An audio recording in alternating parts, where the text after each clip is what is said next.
Olá, amigos, amigas. Bom dia a todos. Espero que vocês estejam todos bem por aqui. Nós hoje vamos ao último vídeo da queda da Primeira República em Portugal. É o vídeo número 5.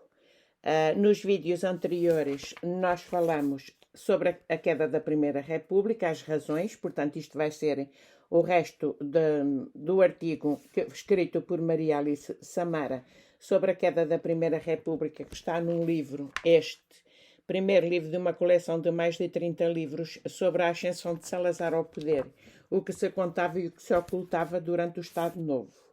E nos primeiros vídeos nós falamos sobre as razões por qual a queda da República caiu, no último chefe do governo da República, que foi António Maria da Silva, nos governos chamados ditos canhotos, o que é que foi os governos canhotos durante a Primeira República, e falamos também de Salazar, que na altura era professor da Universidade em Coimbra, onde ele tinha tirado Direito.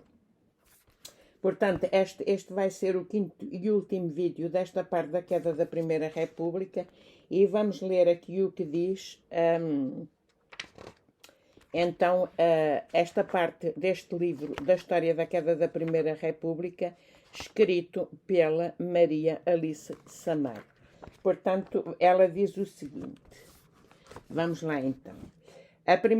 A intervenção da Primeira Guerra Mundial complica a situação política, económica e social da República. Vários historiadores de Vasco Polido Valente e Nuno Severiano Teixeira têm apontado como razão da entrada na guerra precisamente o desiderato de união nacional.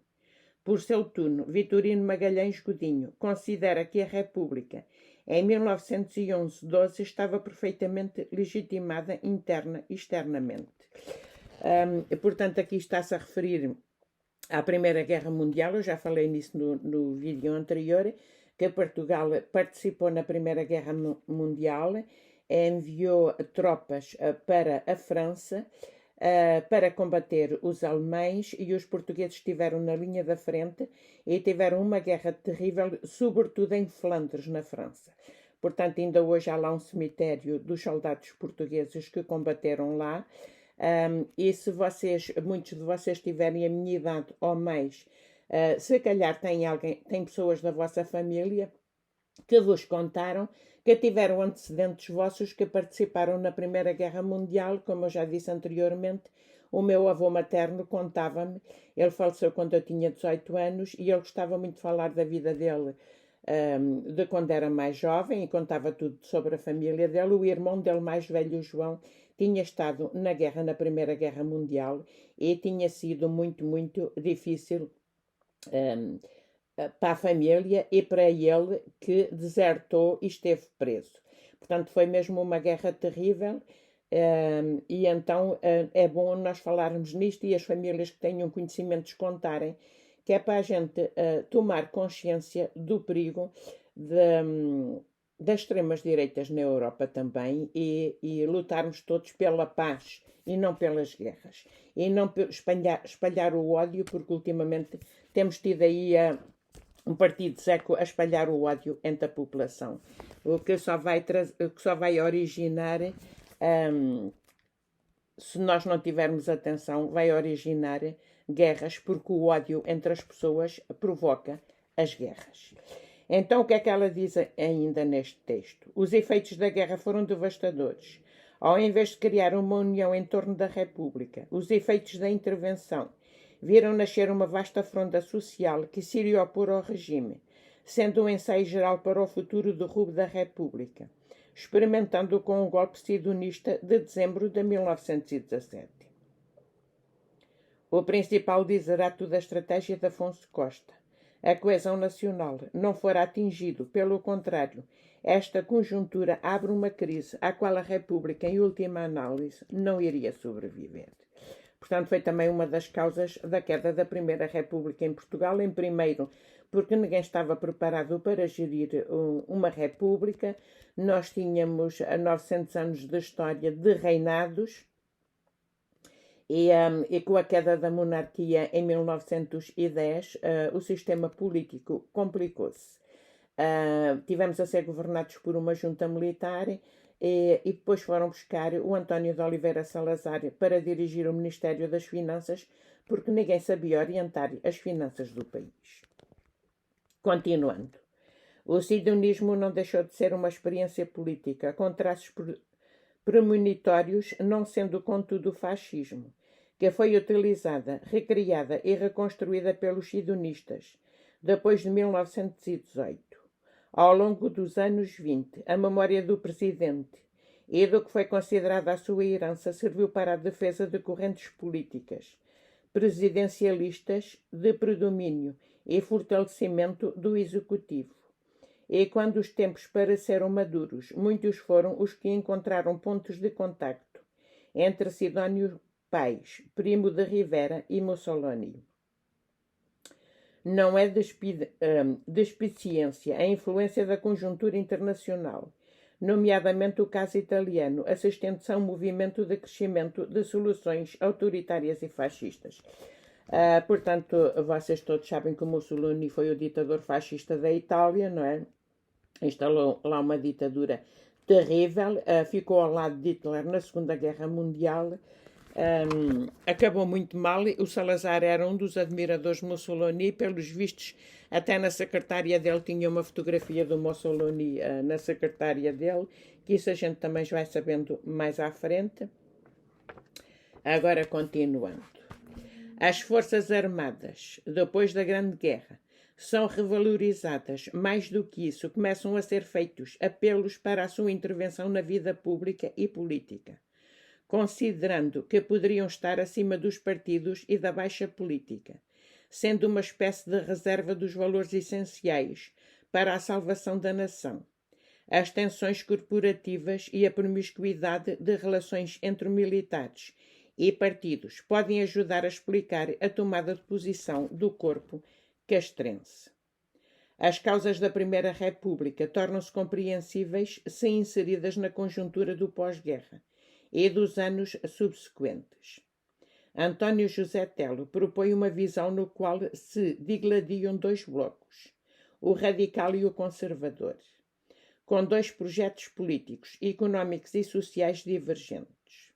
Ou seja, e ainda segundo este autor, as verdadeiras causas do fim da República devem ser encontradas no pós-guerra, no modelo ensaiado e nas contradições geradas. António Reis, refletindo sobre a crise da República, considera que os fatores políticos e culturais são essenciais para a compreensão da mesma.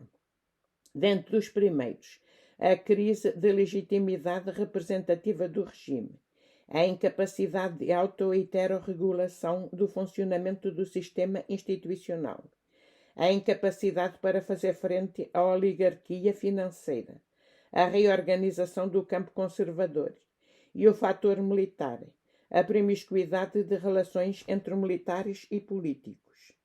Como fatores culturais, aponta a perda de confiança das elites políticas, quer da esquerda, quer da direita, um vazio ideológico das elites políticas, a diluição das opções ideológicas e dos ideais éticos, em mesquinhas lutas pelo poder e na permeabilidade aos interesses da oligarquia económica, o controle da empresa por forças conservadoras e o alastramento da ideia ditatorial.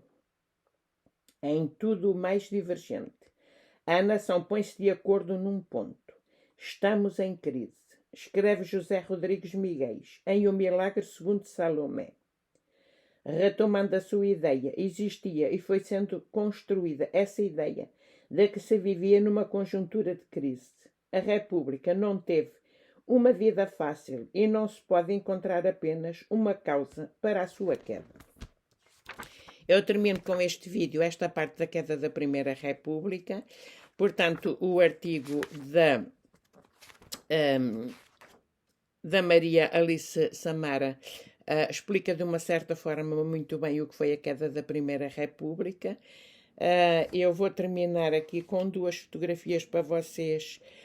O Sidónio Pais na varanda do Paços do Conselho após a cerimónia da sua proclamação como Presidente da República em 10 de maio de 1918. Temos aqui o Sidónio Pais.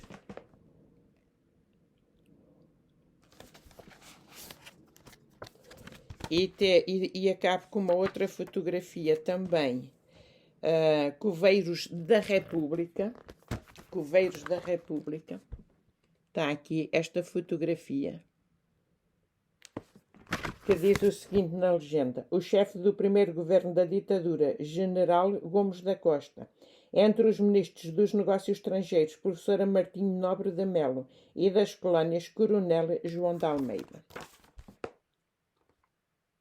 Termino com esta fotografia de 1918, aparentemente.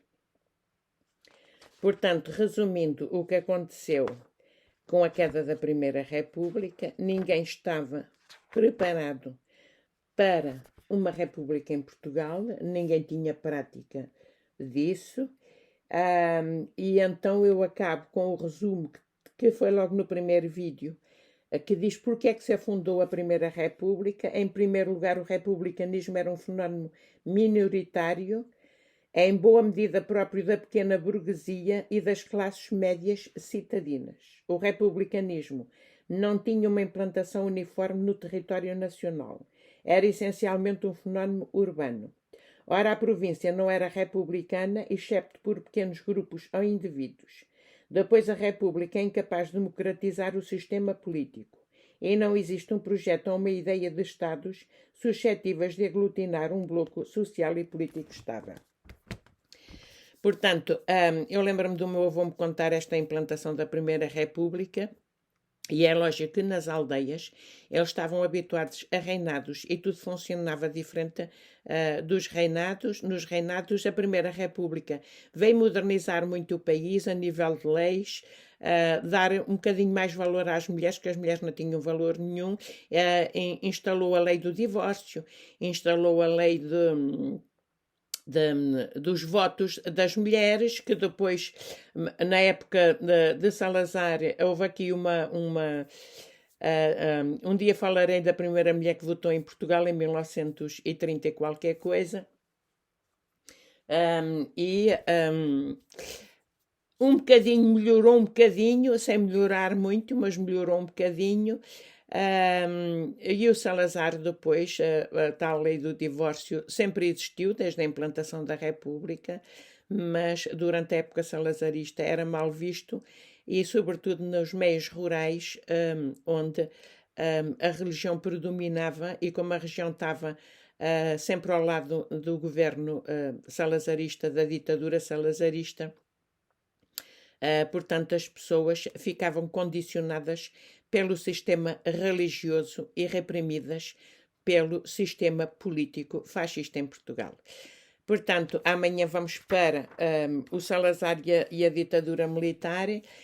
Se você gosta dos vídeos e quer saber sobre a história de Portugal, vá acompanhando. Se não viu os primeiros vídeos desta série da queda da Primeira República, há uma playlist aqui no canal YouTube que tem como título A Queda da Primeira República, e estão lá os vídeos todos seguidos.